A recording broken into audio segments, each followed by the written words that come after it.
Savez-vous qu'il existe au rez-de-chaussée de l'Institut Méditerranée Infection un centre de vaccination international et de conseil aux voyageurs?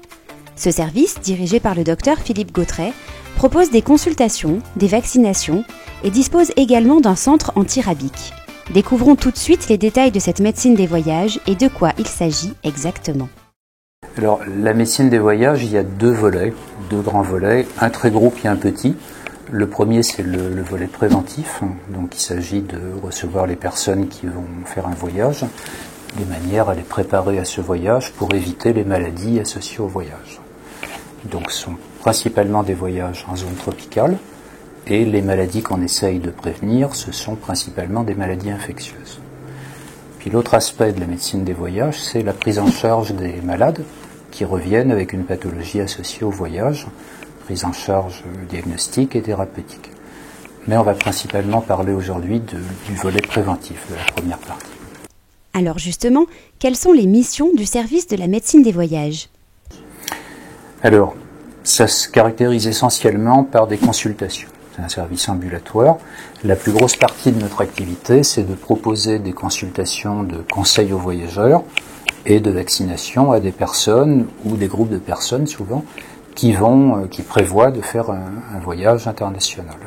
Donc on va faire d'abord une évaluation individuelle des risques associés au voyage, en fonction de la destination bien sûr, mais aussi de la période à laquelle les personnes voyagent, de la durée du voyage, des modalités du voyage, quelles activités, quel type d'hébergement, et puis aussi bien sûr du terrain, entre guillemets. Ce qu'on appelle le terrain, ce sont les pathologies chroniques ou les traitements de la personne qui voyage, qui peut à l'occasion être une personne avec des maladies chroniques. Donc après avoir fait cette évaluation des risques, on va proposer en fonction des besoins des vaccinations, des traitements préventifs comme par exemple pour le paludisme ou les pathologies d'altitude, éventuellement aussi des traitements pour prendre en charge les maladies fréquentes au cours du voyage comme les diarrhées ou les petites blessures. Et puis on va faire ce qu'on appelle de l'éducation sanitaire, c'est-à-dire qu'on va expliquer aux gens comment prévenir à titre individuel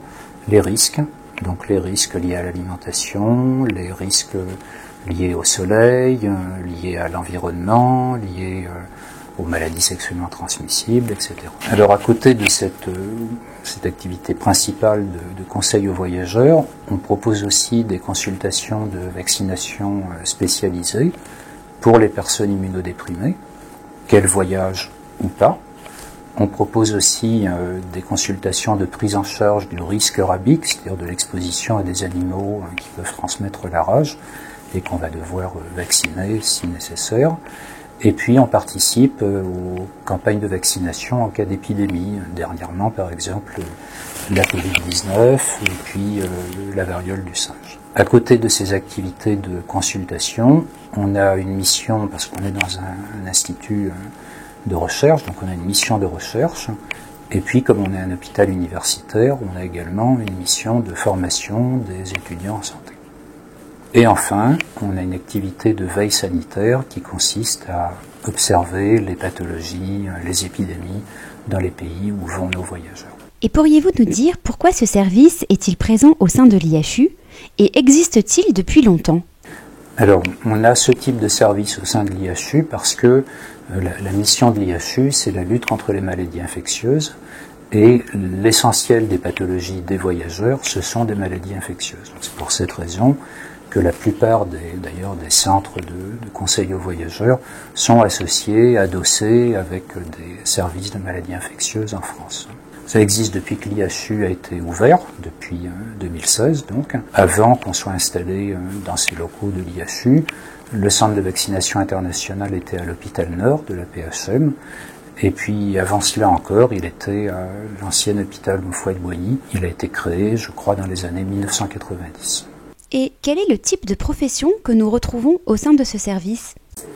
Alors on a 2 secrétaires, prennent les rendez-vous et accueillent les patients. Ensuite on a 3 infirmières spécialisées qui travaillent avec un protocole d'accord entre médecins et infirmières et qui font elles-mêmes des consultations.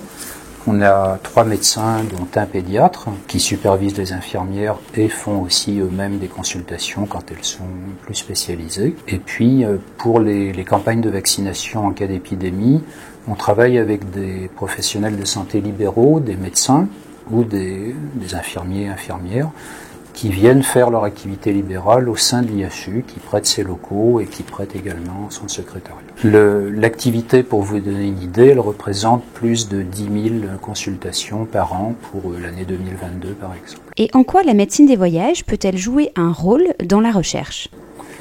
Alors, nous, parce qu'on est une structure de recherche, on mène une politique de recherche en médecine des voyages. Donc, ça s'articule sur plusieurs axes. Un des axes principaux consiste à faire ce qu'on appelle des études de cohorte prospective, ça veut dire qu'on constitue des groupes de voyageurs qui partent et que l'on va suivre pour essayer de voir quelles pathologies ils peuvent acquérir au cours de leur séjour. Donc on travaille sur différentes populations de voyageurs. On a beaucoup travaillé par exemple sur les pèlerins qui participent au pèlerinage à la Mecque, qu'on appelle le Hajj. Une autre approche consiste à étudier les pathologies chez les malades, donc chez les personnes qui reviennent avec une maladie, qu'ils soient vus à la consultation de médecine tropicale de l'IHU ou qu'ils soient hospitalisés dans nos différents services.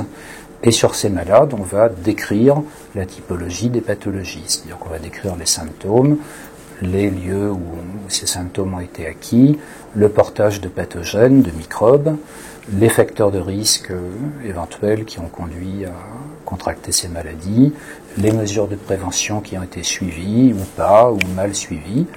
L'idée étant globalement d'essayer de proposer des recommandations de manière à éviter ces maladies, à mieux les éviter, à mieux prévoir la prévention ou parfois la prise en charge. On a par exemple beaucoup travaillé sur les paludismes, sur les arboviraux, c'est-à-dire les maladies virales transmises par des insectes, comme par exemple la dengue ou le chikungunya. On a travaillé aussi beaucoup sur l'exposition à la rage, puisque nous avons un centre antirabique, sur les Covid importés également, toutes sortes de pathologies en fonction de l'épidémiologie du moment. En termes de population, on est un peu spécialisé à l'IHU dans les voyageurs internationaux qui participent à des grands rassemblements. Donc je vous ai cité le pèlerinage à la Mecque, mais il peut s'agir des Jeux Olympiques par exemple, ou de la FIFA, ou de tous les grands rassemblements de personnes qui impliquent un voyage international. On a également une activité sur le terrain, sur quelques terrains en zone tropicale. On travaille au Sénégal sur un grand rassemblement particulier qui s'appelle le Grand Magal de Touba, sur lequel on a des projets de recherche. Et on travaille également au Vietnam sur les pathologies infectieuses des enfants de moins de 5 ans. L'Institut Méditerranée Infection est à l'origine du réseau de surveillance européen des maladies d'importation, EuroTravNet, et membre du réseau de surveillance internationale des maladies d'importation, GeoSentinel. Pouvez-vous nous en dire un peu plus ? Oui, alors les réseaux de surveillance internationaux, eh bien, ce sont des regroupements de centres comme le nôtre, des centres qui voient des voyageurs internationaux qui sont malades, généralement des services de maladies infectieuses la plupart du temps, avec un certain niveau d'expertise internationale, un niveau de publication. Et ces centres se regroupent pour collaborer de manière internationale et compiler les données sur les patients malades qui reviennent d'un voyage international. Donc tout cela est structuré avec un réseau via Internet, avec des réunions internationales régulières pour mettre les choses au point. Et on rentre dans une grosse base de données toutes ces informations sur les voyageurs malades, de manière à suivre, à caractériser le profil épidémiologique des pathologies des voyageurs et à observer également les épidémies en cours.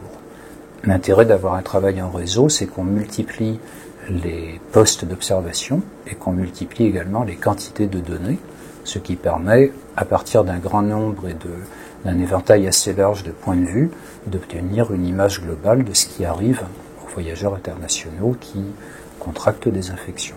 EuroTravNet, c'est le réseau européen. Il a été à notre initiative à Marseille. Il est maintenant coordonné par une équipe suisse à Zurich, avec laquelle nous avons d'étroites relations.